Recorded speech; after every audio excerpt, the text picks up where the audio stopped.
Ben déjà, c'est une chasse, quand on voit le cadre où on chasse, c'est paradisiaque. Et puis la difficulté de cette chasse-là, parce que c'est une chasse vraiment très compliquée, sur une espèce 100% naturelle. Là, il n'y a pas de lâcher, c'est des oiseaux qui ont toujours existé. Et c'est très compliqué, on l'a vu aujourd'hui.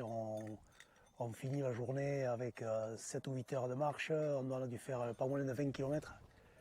On est bredouille, on a eu des occasions, 3 occasions, une belle occasion avec mais juste 2 adultes, donc je tire pas parce que quand il n'y a que 2 adultes, ils ont passé l'hiver, ils ont passé plusieurs hivers, ils connaissent le secteur, donc il vaut autant les laisser parce que si on en prend un, l'an prochain peut-être il ne s'accouplera plus. Et par contre, s'ils refont une couvée l'an prochain, ça peut vite monter à une douzaine d'oiseaux.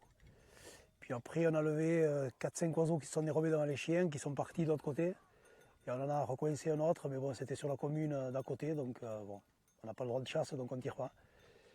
Et pour finir, une super action avec Sky de la Pourdy, le jeune Sky qui a fini dernier au concours de la Zerk sur 77 chiens, qui nous bloque une belle compagnie de perdrix. Et là, vous allez voir les images, c'est magnifique.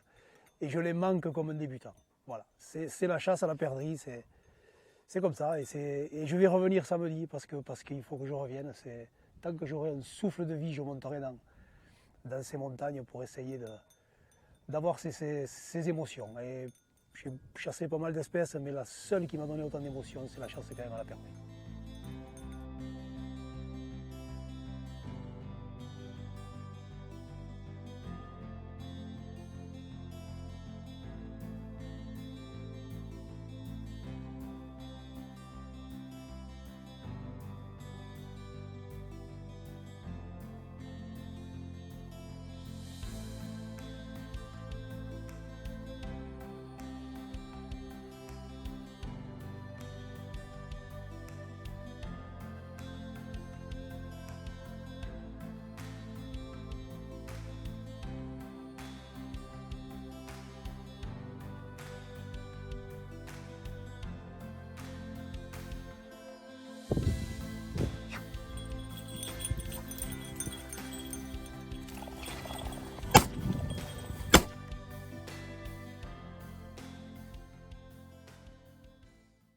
Donc bon, c'est une espèce, les galifères de montagne, c'est une espèce quand même très sensible. Donc plusieurs chasseurs dans les communes ont un arrêté préfectoral qui les autorise à faire des comptages. Et après, suivant la reproduction, on attribue de 0 à 4 oiseaux en commission départementale de la chasse et de la faune sauvage qui a lieu début septembre.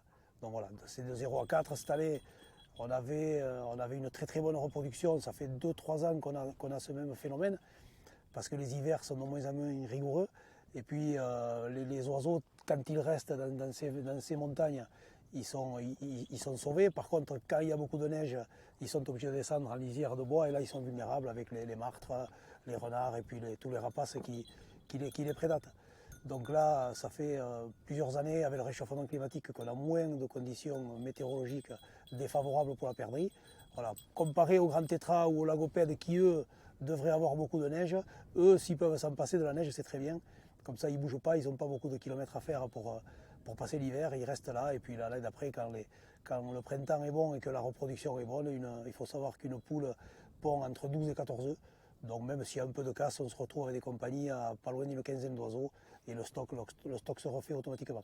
Il peut descendre très vite, mais ce n'est pas dû à la chasse, parce que les prélèvements sont ridicules. C'est la mortalité l'hiver et la prédation, mais ça se refait très vite, et c'est ce qui fait que cette chasse perdurera encore beaucoup d'années derrière nous.